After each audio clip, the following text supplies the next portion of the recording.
नमस्कार, आप देख रहे हैं खबर दोपहर और मैं हूं आपके साथ विभा उपाध्याय। बुलेटिन में सबसे पहले बात पटना की, जहां पर लहरिया कट बाइकर्स का उत्पात देखने को मिला है। जी हां, बाइकर्स गैंग पटना की सड़कों पर रोज ऐसी ही हरकतें करते हैं।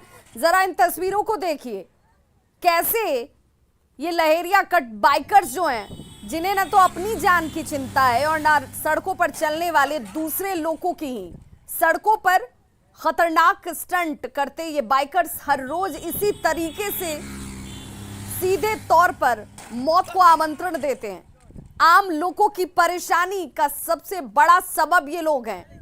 तस्वीरें आपके सामने आप देख सकते हैं कि लहरिया कट बाइकर्स गैंग कैसे रॉन्ग साइड में तेजी से बाइक चला रहा है और तभी सही रास्ते से आ रहे स्कूटी सवार पति पत्नी को ये टक्कर मार देता है।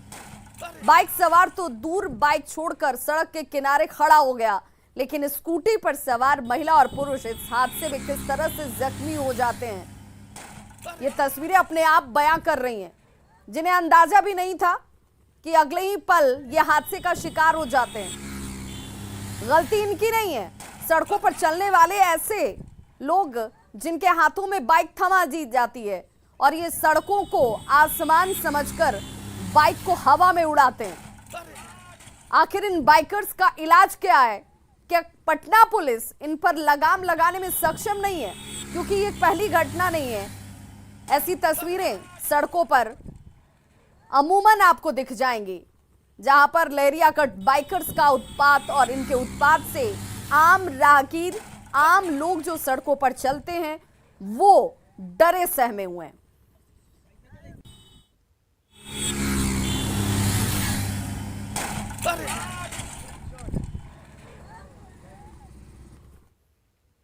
और बड़ी खबर पटना सिटी से, जहां पर पिटाई से युवक की मौत हो गई है। दोस्तों की पिटाई में युवक की जान चली गई। पिटाई से युवक की मौत हो जाती है और पिटाई करने वाले दोस्त ही हैं।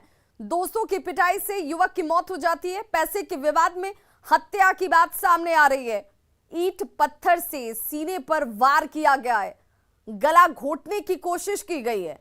आलमगंज के जल्ला रोड की यह घटना और परिजनों ने अब कार्रवाई की मांग शुरू कर दी है। मृतक के पिता प्रेम रविदास ने कहा कि 2 दिन पहले सोनू ने उनके बेटे का मोबाइल छीन लिया था, उसे जान से मारने की धमकी भी दी गई थी। फिलहाल पुलिस अब इस पूरे मामले की छानबीन में जुटी है।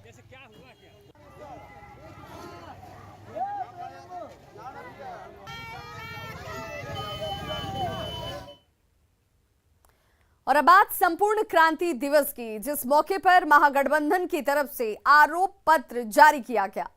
जी हां, एनडीए सरकार पर इस आरोप पत्र के जरिए बड़ा हमला किया गया है। महागठबंधन का आरोप पत्र जारी हुआ है, जिसमें एनडीए पर आरोप जारी करते हुए पत्र, और इस पत्र में 32 पेज का यह आरोप पत्र है।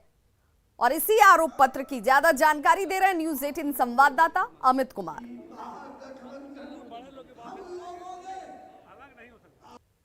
आज संपूर्ण क्रांति दिवस है और आज ही के दिन जयप्रकाश नारायण ने भ्रष्टाचार और इमरजेंसी के खिलाफ हल्ला बोला था। और आज पटना के बापू सभागार में महागठबंधन की तरफ से एक कार्यक्रम आयोजित किया गया है। पहले हम उसकी तस्वीर दिखा रहे हैं। देखिए, ये तस्वीर संपूर्ण क्रांति दिवस के मौके पे महागठबंधन की तरफ से प्रतिनिधि सम्मेलन किया गया है और इस सम्मेलन की अध्यक्षता जो है वो तेजस्वी यादव कर रहे हैं। उनके साथ साथ सीपीआई, सीपीएम, भाकपा माले के जो लोग हैं वो भी शामिल हैं। सीताराम येचुरी वो नहीं पहुंचे, लेकिन बाकी अगर दूसरी बात करें, अशोक डवाल जो है वो पहुंचे हुए हैं, दीपांकर भट्टाचार्य पहुंचे हुए हैं, कई और लोग जो है वो इस कार्यक्रम में पहुंचे हुए हैं। बड़ी संख्या में जो आरजेडी, माले, सीपीआई और सीपीएम के विधायक हैं वो भी यहाँ पे पहुंचे हुए हैं। बड़ी संख्या में नेता कार्यकर्ता जो है वो पहुंचे हैं। पूरा कह सकते हैं कि बापू सभागार जो है वो खचाखच भरा हुआ है। सीट से अधिक जो लोग हैं वो यहाँ पहुंचे हैं और इस कार्यक्रम के दौरान जो है आरोप पत्र जो है वो जारी किया गया है। और उस आरोप पत्र की तस्वीर भी हम फौरी तौर पे आपको दिखाएंगे, लेकिन पहले थोड़ी भीड़ को देख लीजिए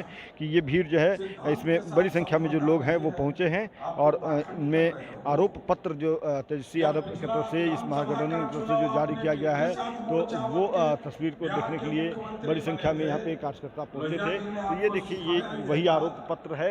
एनडीए सरकार के खिलाफ महागठबंधन का आरोप पत्र है। लुटेरी सरकार बताया जा रहा है बिहार सरकार को और परेशान बिहार बताया जा रहा है। तो ये आरोप पत्र जो है वो 32 पेज का है। इसमें हर पन्ने में जो है बातों का उल्लेख किया गया है। फौरी तौर पे पहली पेज की तस्वीर दिखाते हैं तो ये देखिए, जनता के आईने में बिहार सरकार, प्रति व्यक्ति आय से इसकी शुरुआत की गई है और इसका अंत जो है कह सकते हैं कि 32वां पेज जो है उसकी तस्वीर हम दिखाते हैं। 32वां पेज जो है पूरे तौर पे 15 वर्षों का एनडीए सरकार की कार्यशैली और विखंडित संस्थाएं जो है उसके बारे में बताई गई है। तो कह सकते हैं कि महागठबंधन ने संपूर्ण क्रांति के दिन जो है सरकार पे हमला बोलने का मौका चुना और हमला बोला है। बहरहाल देखना होगा कि सरकार जो है महागठबंधन के इस आरोपों का क्या जवाब देती है। लेकिन सबसे बड़ी बात है कि इस बैठक में कांग्रेस शामिल नहीं हुई। कांग्रेस को न्योता दिया गया था लेकिन कांग्रेस तरफ से कोई उपस्थित नहीं हुए। बहरहाल देखना ये भी होगा यहाँ पे कि भविष्य में कांग्रेस जो है वो महागठबंधन का साथी बनती है या नहीं। अमित कुमार, न्यूज़ 18 पटना। यूपी के मुख्यमंत्री योगी आदित्यनाथ को बिहार विधानसभा के अध्यक्ष विजय सिन्हा ने जन्मदिन की हार्दिक बधाई दी। विजय सिन्हा ने कहा कि जिस तरह उनके नेतृत्व में उत्तर प्रदेश में बेहतर शासन चल रहा है, उसी का शासन बिहार में भी चले, उसी तरह का शासन बिहार में चले। वहीं इस दौरान विजय सिन्हा ने संपूर्ण क्रांति के नायक जेपी को याद करते हुए कहा कि जयप्रकाश नारायण ने भ्रष्टाचार के खिलाफ आंदोलन किया था। आज एक बार उसी आंदोलन की देश को जरूरत है। क्रांति का दिवस है और संपूर्ण क्रांति भ्रष्टाचार, जातिवाद मुक्त समाज के कल्पना को साकार करने का दिवस है और इस दिवस पर हमारे योगी आदित्यनाथ जी का जन्मदिन है। हमारी शुभकामना है कि वो संपूर्ण क्रांति के भाव को उत्तर प्रदेश में लागू कर रहे हैं और बिहार के अंदर भी सभी को इसको पूर्णतः लागू करने का संकल्प लेना चाहिए। आपने अब तक सलाखों में जुर्म के बाद आम से लेकर खास तक को कैद होते हुए देखा होगा, सुना भी होगा। संगीन आरोपों के बाद कई अपराधी जुर्म के बाद भी बेल पर रिहा हो जाते हैं, लेकिन दूसरों का संकट हरने और संकट मोचन थाने के मालखाने में कैद हों, वो भी 1-2 साल से नहीं बल्कि पूरे करीब 26 सालों से। अब तक न कोई जमानतदार मिला और ना ही जमानत ही मिल रही है। देखिए ये रिपोर्ट। गुरु चरण सरोज रज निज मन मुकुरु सुधार। लोगों के कष्ट को दूर करने वाले भगवान हनुमान खुद ही थाने में कैद हैं, वो भी 1-2 साल से नहीं बल्कि 28 साल से। जी हाँ, आपको चौंकने की जरूरत नहीं है। यह पूरा मामला भोजपुर जिले के बढ़हरा स्थित गुंडी गांव का है, जहां पवन पुत्र भगवान हनुमान मंदिर की जगह थाने के मलखाने में कैद हैं और इंसान से मदद के इंतजार में हैं। थाने के मालखाने में आंखों में उम्मीद लिए मदद की राह देख रहे खुद भगवान होकर फरिश्ते की राह देख रहे हैं। लेकिन अफसोस कि इन 26 सालों में ना तो इंसान सामने आया, ना ही कोई फरिश्ता। जी हाँ, यही हकीकत है। जब न्यूज़ 18 की टीम ने ग्राउंड जीरो पर जाकर पड़ताल की तो परत दर परत सारे राज बाहर आने लगे। माँ सीता का पता लगाने के लिए हनुमान जी 7 समुंदर पार कर लंका तक पहुंच गए और पता लगाया, लेकिन आज हनुमान जी आरा के एक थाने में पिछले 28 सालों से कैद हैं, लेकिन कोई छुड़ाने वाला नहीं है। जी हाँ, ये खबर चौंकाने वाली है, लेकिन ये सही है कि आरा के कृष्णागढ़ थाने में पिछले 28 सालों से हनुमान जी की मूर्ति रखी गई है मालखाने में, लेकिन कोई जमानतदार नहीं मिल रहा है जो आजाद करा सके। आइए दिखाते हैं आपको ये चौंकाने वाली कहानी। त्रेता युग में भगवान राम का साथ देने वाले और अपने बल और बुद्धि से रावण की लंका को तबाह करने वाले भगवान हनुमान को कलयुग में इंसानों के साथ की दरकार है। फिर भी कोई भगवान की मदद के लिए आगे नहीं आ रहा और ना ही किसी की मलखाने पर नजर पड़ रही है। पटना के जिस हनुमान मंदिर में हर रोज हजारों की भीड़ दिखती है, लोग मत्था टेकते हैं, मन्नत मांगते हैं, संकट दूर करने की उम्मीद लिए पहुंचते हैं, लेकिन उस हनुमान मंदिर से करीब 50 किलोमीटर की दूरी पर आरा के कृष्णगढ़ थाने में किसी भी भक्त की नजर नहीं पड़ी है, जहां भगवान हनुमान खुद संकट में हैं। क्या है मामला, खुद कृष्णागढ़ के थानेदार की जुबानी सुनिए। 1994 में रंगनाथ मंदिर गुंडी में मूर्ति की चोरी हुई थी। इसमें वरुण देवता का था और दूसरा बजरंगबली का मूर्ति था, जिसे पुलिस द्वारा जो है सिंघी गांव से संभवतः बरामद किया गया, ऐसा सुनने में आ रहा है। और वर्तमान में थाना मालखाना में सुरक्षार्थ रखा गया है। अभी तक किन्हीं के द्वारा उन्हें मुक्त नहीं कराया गया है, या जैसा माननीय न्यायालय का कोई आदेश वगैरह भी नहीं प्राप्त है। कोई व्यक्ति जो माननीय न्यायालय से आदेश लेकर आएंगे या इसमें पहल करेंगे तो हम लोग मुक्त करेंगे।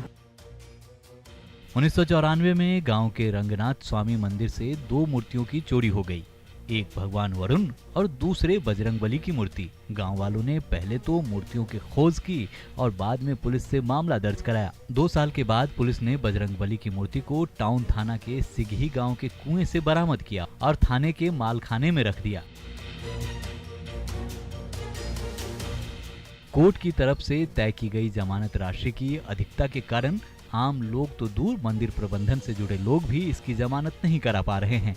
उन्हें भगवान को थाने से छुड़ाने के लिए किसी ऊंचे ओहदे की व्यक्ति की तलाश है जो हनुमान जी को थाने से मंदिर तक पहुंचा सके, पर उनकी तलाश अभी तक पूरी नहीं होती दिख रही है।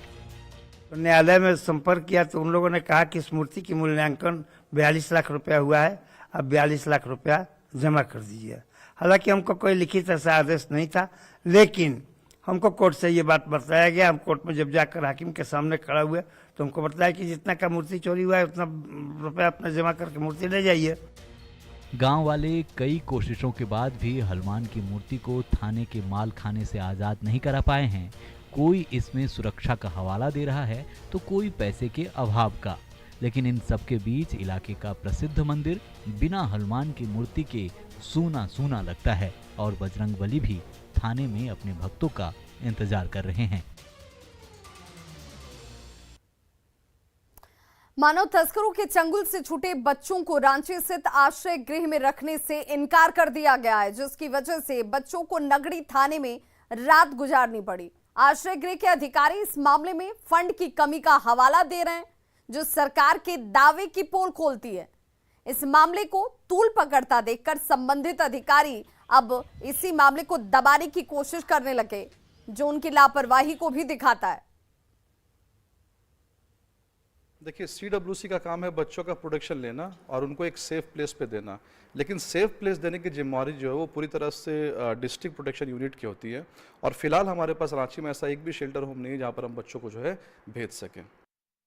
चोर उचक्कों का रात भर किसी थाने में समय काटना तो आपने सुना होगा, पर कुछ मासूम बच्चे भी थाने में रात भर रह रहे ये आपने पहली बार सुना होगा। ठीक यहाँ पे देखिए कैंप लगाया गया है जहाँ 10 ऐसे नाबालिग बच्चे हैं जिन्हें कल ही मानव तस्करी से बचाया गया और तस्करी से बचाने के बाद इन्हें रात भर थाने में गुजारना पड़ा है। वजह आपको बता दूं कि रांची के जितने भी बाल आश्रय गृह है वहाँ से इन्हें मना कर दिया गया है, वहाँ से इन्हें वापस लौटा दिया गया है। पूरे रांची में इनके लिए जगह नहीं है, इस वजह से इन्हें थाने में रात गुजारनी पड़ी है।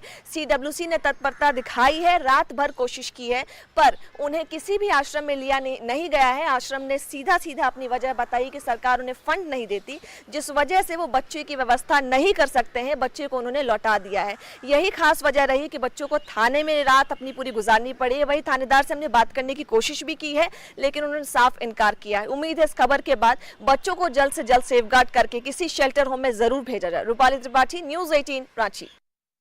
गोपालगंज पुलिस को एक बड़ी सफलता हाथ लगी है। पुलिस ने 35 किलो चरस के साथ एक तस्कर को गिरफ्तार किया है, जिसकी अंतर्राष्ट्रीय बाजार में कीमत करोड़ों रुपए बताई जा रही है। ये कार्रवाई कुचायकोट थाना क्षेत्र के बलथरी चेकपोस्ट के पास की गई।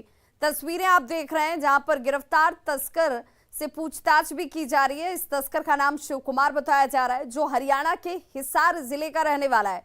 फिलहाल पकड़े गए तस्कर से पुलिस गहन पूछताछ करके इस गिरोह में शामिल लोगों तक पहुंचने की कोशिश में जुटी है।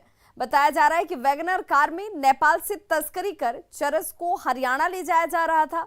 कुचायकोट पुलिस यूपी और बिहार की सीमा पर वाहनों की जांच कर रही थी और वाहन जांच के दौरान ही वैगनर कार से करीब 35 किलोग्राम चरस बरामद किया गया।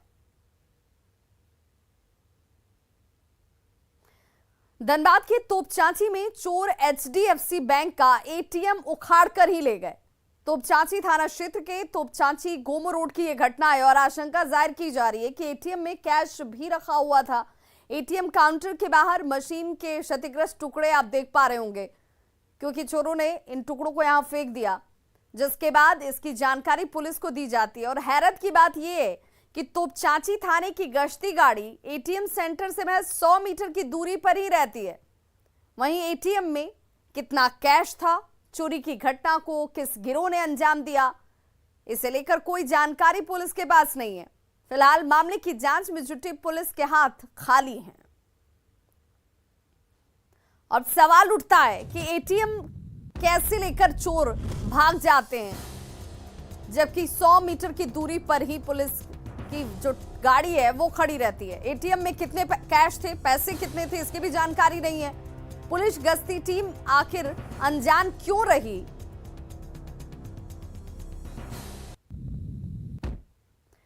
वहीं लोहरदगा में एक बार फिर से चोरों का आतंक देखने को मिला है। यहां घर के बाहर खड़ी गाड़ी पर ही चोरों ने अपना हाथ साफ कर लिया।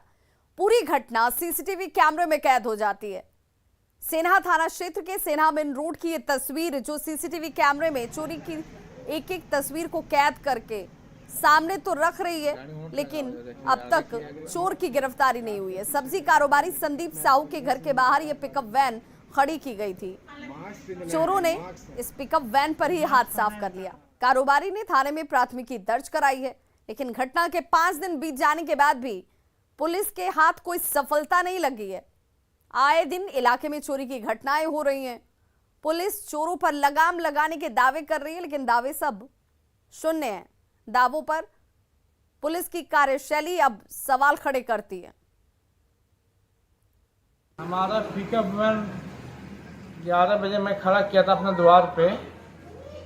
जब सुबह उठ के देखा तो नहीं था। जब सीसीटीवी फुटेज को मैंने चेक किया तो 1:55 में 2 लोग आए थे और गाड़ी को चुरा के लेके चले गए। जब ये बात शिकायत में प्रशासन किया तो FIR दर्ज हुआ। अभी तक कोई सफलता नहीं हुई है। आज 3 दिन हो चुका है। 31 तारीख को रात की ये घटना है। प्रशासन से मैं मांग करता हूं कि मेरी गाड़ी को जल्द ही पकड़ने की। बोकारो में जियाड़ा के लोहांचल में बन रहे सुपर स्पेशलिटी हॉस्पिटल के सामने शुक्रवार अवैध अतिक्रमण को हटाया गया था। प्रशासन के बुलडोजर से बेघर लोगों ने विधायक विरंची नारायण से मुलाकात की और पुनर्वासित कराए जाने की मांग की गई। वहीं मुलाकात के बाद विधायक की तरफ से दिए गए आश्वासन से लोग खुश नहीं नजर आए। वहीं जब विधायक विरंची नारायण से बात करने की कोशिश की जाती है तो उन्होंने अपनी प्रतिक्रिया देने से ही इनकार कर दिया। बताते चलें कि अब तक बेघर लोगों के रहने का कोई इंतजाम नहीं है। आशियाने जो पहले से बने हुए थे, जिसे अतिक्रमित कहा जा रहा था, वो तोड़ दिया गया है। लेकिन अब ये लोग कहाँ रहेंगे, कैसे रहेंगे, ये देखने और सुनने वाला कोई नहीं।